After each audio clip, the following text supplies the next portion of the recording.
Ito ang Santa Cruz del Islote, isang maliit na isla na matatagpuan sa Caribbean Sea sa baybayin ng Colombia.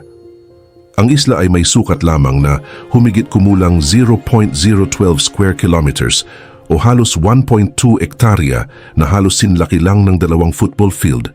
Subalit sa kabila ng pagiging maliit nito, ay isa naman ito sa pinaka-crowded na isla sa buong mundo.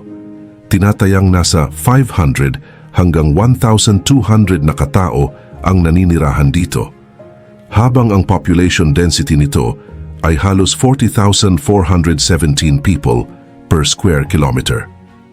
Ang history ng isla ay nagmula sa paninirahan ng mga mangingisda noong kalagitnaan ng 19th century.